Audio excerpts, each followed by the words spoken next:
नमस्कार दोस्तों, एक बार फिर से आप सभी का आपके अपने चैनल विकास ई न्यूज़ पर बहुत बहुत स्वागत है। इस वीडियो में हम बात करने वाले हैं एएनएम एडमिशन फॉर्म 2024 के बारे में। अभी थोड़ी देर पहले मैंने एक वीडियो अपलोड किया था। उस वीडियो को बनाने में 8 से 10 मिनट का समय मुझे लगा था और उसमें गलती ये हो गई थी कि मैंने ध्यान नहीं दिया था और माइक का जो ऑप्शन है वो बंद रह गया था और मैं बोलता गया, उसको बिना देखे मैंने अपलोड भी कर दिया। जब बच्चों के उस पर कमेंट आए तो मुझे पता चला कि उसमें वॉइस नहीं आ रही है, तो अब ये वीडियो मैं दोबारा से रिकॉर्ड कर रहा हूँ। तो एएनएम एडमिशन 2024 के रिगार्डिंग इस वीडियो में हम बात करेंगे। काफ़ी सारे अभ्यर्थियों के बार बार कॉल और मैसेज आ रहे थे कि सर फॉर्म भरने की लास्ट डेट में कोई बढ़ोतरी हुई है क्या।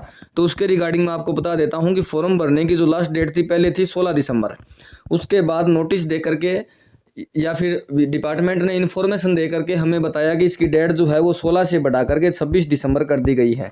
और अभी लेटेस्ट कल जो 26 दिसंबर का समय था उसमें शाम 6 बजे तक ये फॉर्म भरे गए थे। तो जितने भी अभ्यर्थियों ने फॉर्म भरे हैं, किसी ने सीएमएच ऑफिस में जा करके जमा करवाए हैं तो किसी ने पोस्ट ऑफिस के द्वारा भेजे हैं। तो जिनके जिनके फॉर्म 26 तारीख को शाम 6 बजे तक पहुंच गए हैं उन सभी के फॉर्म एक्सेप्ट हो जाएंगे और जिनके फॉर्म इस डेट के बाद पहुंचे या इस समय के बाद पहुंचे उनके फॉर्म 5 या 4 दिन के अंदर उनको वापस रिजेक्ट होकर के वापस मिल जाएंगे। आपने जो लिफाफा एक इस प्रकार का लिया था, इस लिफाफे को बना करके आपने इसमें जो एड्रेस लिखा था, फॉर्म भरा था, इसी पर जो आपका लास्ट डेट के बाद जो फॉर्म पहुंचेंगे इन्हीं पर रिजेक्ट लिख करके, और रिजेक्ट का रीज़न क्या है कि लेट पहुंचा, ऐसा लिख करके आपके पास वापस आ जाएगा, क्योंकि डिपार्टमेंट लेट पहुंचे हुए फॉर्म को एक्सेप्ट ही नहीं करेगा। ये बात नोटिफिकेशन में मेंशन की हुई थी। अब काफ़ी अभ्यर्थी इस बात से परेशान है कि सर हमारे नंबर कम है, हमने 4 फॉर्म भर दिए, किसी ने 6 फॉर्म भर दिए, तो हमारा नंबर एएनएम में आएगा कि नहीं आएगा। तो वो थोड़ी सी बातें इस वीडियो में करेंगे। सबसे पहले अगर हम आगे वीडियो में बढ़े उससे पहले जिन्होंने चैनल को सब्सक्राइब नहीं किया वो सब्सक्राइब कर दीजिएगा, बेल आइकन प्रेस कर दीजिएगा, वीडियो को भी लाइक कर दीजिएगा। अब अगर मैं बात करूं कट ऑफ के बारे में या फिर मेरिट लिस्ट के बारे में, तो राजस्थान में 34 जगह से ये फॉर्म भरे गए हैं। 34 स्वास्थ्य केंद्र से, या फिर कहें कि 34 जगह पर ये कॉलेज हैं, वहाँ पर फॉर्म भरे गए हैं। जयपुर, चूरू, झुंझुनू, जालोर, सिरोही, केकड़ी, उदयपुर, ऐसे बांसवाड़ा, प्रतापगढ़, मुख्य चिकित्सा स्वास्थ्य अधिकारी जो मैंने जिलों के नाम लिए वहाँ पर ये फॉर्म भरे गए हैं। काफ़ी सारे अभ्यर्थी ऐसे जिन्होंने 1 फॉर्म भरा है, काफ़ी सारे अभ्यर्थी ऐसे जिन्होंने 2 फॉर्म भी भरे हैं, काफ़ी सारे ऐसे अभ्यर्थी भी जिन्होंने 5, 7, 10, 12 फॉर्म भी भरे हैं। लेकिन आपने चाहे कितने ही फॉर्म भरे हो, आपको जो कॉलेज मिलेगी वो एक ही जगह मिलेगी। और इसमें क्या होगा, इसमें ये होगा कि आपने अगर 10 जगह फॉर्म भरा है और मान लीजिए आपके परसेंटेज 95% है और आपने जब 10 जगह फॉर्म भरा है, वहाँ पर जो कट ऑफ बन रही है एक जिले की 96 बन रही है। मैं 3 जिलों का उदाहरण ले लेता हूँ। आपने 3 जगह फॉर्म भरा है, एक की मेरिट बन रही है 96%, एक की बन रही है 90%, एक की बन रही है 88%, ये मेरिट बन रही है। तो जिन 2 जिलों में, या फिर आपने अगर ज़्यादा फॉर्म भरे हैं तो जिन जिन जिलों में मेरिट लिस्ट से आपके नंबर ऊपर हैं, 88 से ऊपर भी है, 90 से ऊपर भी, लेकिन 96 से कम है, तो इस जिले को छोड़कर इन दोनों जिलों से आपके पास डिपार्टमेंट की तरफ से कॉल लेटर आएगा। कॉल लेटर जो आपने फॉर्म भरते समय एड्रेस लिखा है उस एड्रेस पर आएगा। ये कॉल लेटर कब आएगा? जब डिपार्टमेंट कट ऑफ या मेरिट लिस्ट जारी कर देगा। और मेरिट लिस्ट आपको कॉल लेटर आपके पास पहुंचने से पहले ही पता चल जाएगी। प्रत्येक जिले की या कहीं अलग अलग जिलों की जो मेरिट लिस्ट है वो अलग अलग रहेगी। जनरल कैटेगरी में अलग रहेगी, ओबीसी में अलग रहेगी, एससी एसटी में अलग रहेगी, क्योंकि सीटों की संख्या भी अलग अलग होती है और फॉर्म भरने वाले अभ्यर्थियों की संख्या भी कैटेगरी वाइज अलग अलग होती है। और सभी जिलों में फॉर्म पहुंचाने वाले या सभी जिलों में फॉर्म की जो संख्या है वो भी अलग अलग होती है। तो प्रत्येक जिले की जो कट ऑफ बनेगी या जो मेरिट बनेगी वो भी अलग अलग बनेगी। किसी जिले की 92% आपको जनरल कैटेगरी की देखने को मिलेगी, किसी जिले की आपको 89% जनरल की देखने को मिलेगी, जनरल कैटेगरी की मैं बात कर रहा हूँ, और किसी जिले में आपको 95% भी जनरल कैटेगरी में देखने को मिल सकती है। यहाँ पर तक कि किसी जिले में आपको 85 देखने को भी मिल सकती है। अब बार बार अभ्यर्थियों का एक ही सवाल पूछना है कि सर इस बार की मेरिट क्या रह सकती है।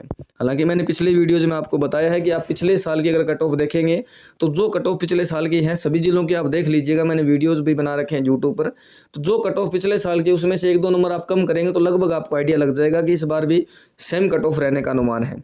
फिर भी थोड़ा सा मैं इस वीडियो में बता देता हूँ कि लगभग जो अप्रोक्सीमेट जो आइडिया है वो क्या है कट ऑफ रहने का।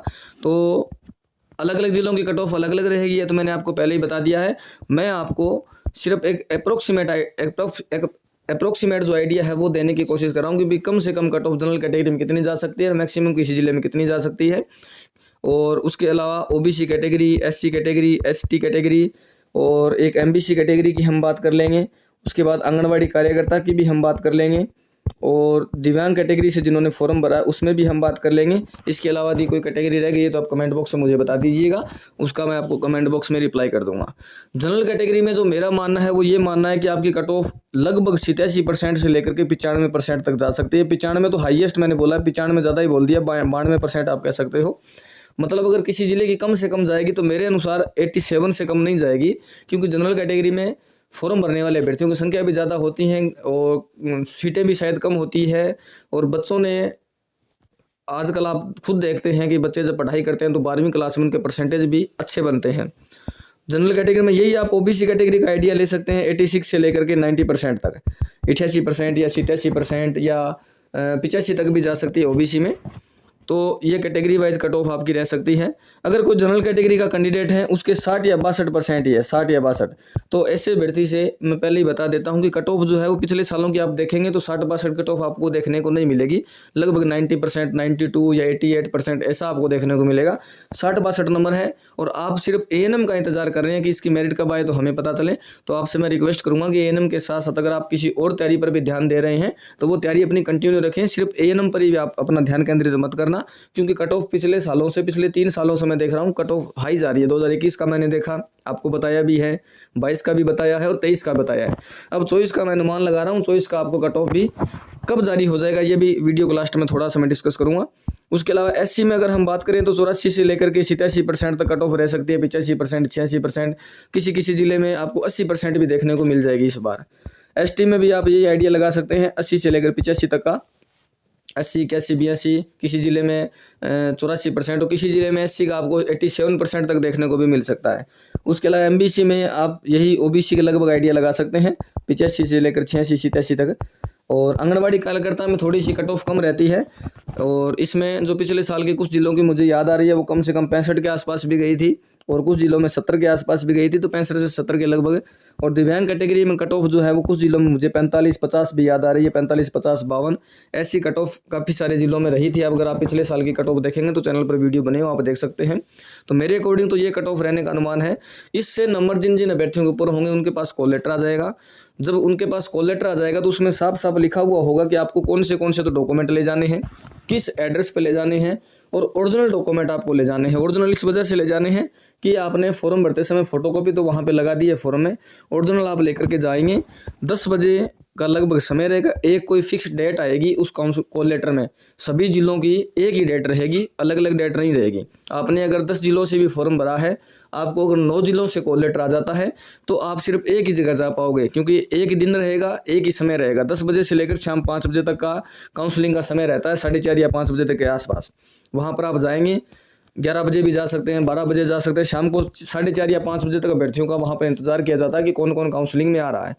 तो काउंसलिंग में जब जाएंगे तो ओरिजिनल डॉक्यूमेंट आपके चेक करके और वहाँ पर डिटेल लिख ली जाएगी कि भाई ये अभ्यर्थी काउंसलिंग करवाने के लिए आया है। जो मेरिट आपकी बनेगी वो 5 गुना अभ्यर्थियों की बनेगी, जितनी सीटें हैं उनके 5 गुना अभ्यर्थियों की मेरिट बनेगी, लेकिन फाइनल सिलेक्शन तो उतने अभ्यर्थियों का होगा जितनी सीटें हैं। जब आप काउंसलिंग में पहुंच जाएंगे, डॉक्यूमेंट आपका वेरिफिकेशन हो जाएगा, देख लेंगे, फिर आपको 5 बजे तक इंतज़ार करना पड़ेगा। और 5 बजे के बाद जैसे ही 5 बजे का समय और होगा, 5 बजे का समय खत्म होगा, वहीं पर सूचना पट जो उनका होता है, सूचना बोर्ड जो होता है, वहाँ पर फाइनल लिस्ट लगा दी जाएगी कि किन किन अभ्यर्थियों का वहाँ पर चयन हुआ है, किन किन अभ्यर्थियों को उस जिले में कॉलेज मिली है।